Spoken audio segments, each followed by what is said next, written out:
Bonjour chers élèves, j'espère que tout bénit chez vous. Aujourd'hui, on va voir une œuvre qui est très intéressante, Le dernier jour d'un condamné, de son auteur, écrivain, romancier, dramaturge Victor Hugo, né en 1802 à Besançon et décédé en 1885 à Paris. Du coup, on a fait un découpage spatial, si vous voulez, Bicêtre, la conciergerie et hôtel de ville. Aujourd'hui, on va parler de Bicêtre, du premier chapitre au 21e chapitre. Alors, le premier chapitre, le condamné à mort est doublement enfermé, physiquement et moralement. Le deuxième chapitre, là, le narrateur, il se souvient de son procès qui a duré 3 jours avec une douzaine de jurés. Troisième chapitre, là, le condamné à mort accepte son verdict. Mais le quatrième chapitre, là, une description de Bicêtre, de loin comme un château de roi et de près comme une masure. Le cinquième chapitre, là, le condamné à mort va améliorer ses conditions dans la prison. Il va sortir après la messe, une fois par semaine, avec bien sûr les condamnés dans le préau de la prison. Le sixième chapitre, la décision d'écriture, pour 2 raisons, pour oublier ses angoisses et pour donner une leçon au juge. Le septième chapitre, l'intérêt de l'écriture, pourquoi il va sauver d'autres personnes, or il n'a pas sauvé la sienne. Le huitième chapitre, là le condamné va compter combien de jours il lui reste à vivre. Le neuvième chapitre, c'est le testament, sachant bien que la guillotine est payante.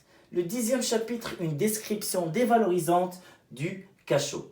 11e chapitre, la lecture des inscriptions murales, mais quand il va voir l'échafaud, voilà, il va se choquer. Le 12e chapitre, c'est une lecture des inscriptions murales, mais cette fois, une citation des condamnés qui ont passé avant lui dans le cachot. 13e chapitre, c'est le fameux FF. C'est le fameux FF, c'est le ferrage des forçats. Le 14e chapitre, le condamné à mort est à l'infirmerie. Ok, il suit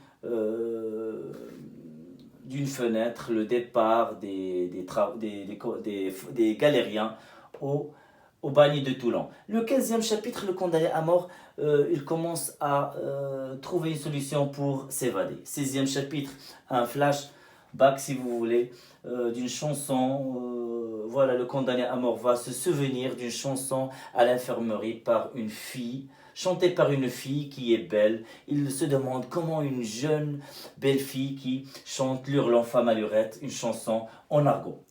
Le 17e chapitre, le condamné à mort s'imagine en dehors de la prison. Mais malheureusement, ses rêveries sont cassées par l'arrivée d'un gendarme qui lui demande le passeport. Ici, le 18e chapitre, c'est le commencement quand je l'ai tracé dans un rectangle, si vous voulez, rouge. C'est pour montrer que le 18e chapitre, c'est le début du dernier jour de notre fameux narrateur.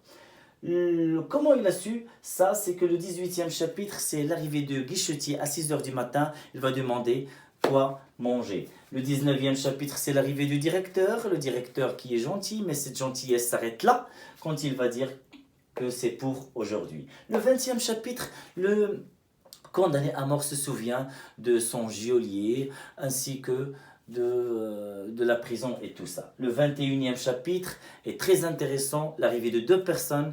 La première personne, c'est le prêtre qui ne parle pas avec son cœur, il parle d'une façon machinale.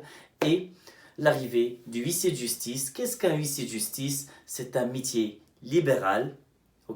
C'est lui qui va conduire le condamné de Bicêtre à la conciergerie. Il vient ici pour lui dire que son pourvoi en cassation a été rejeté. Du coup, il va le chercher pour aller à la direction de la conciergerie. J'espère que tout est clair.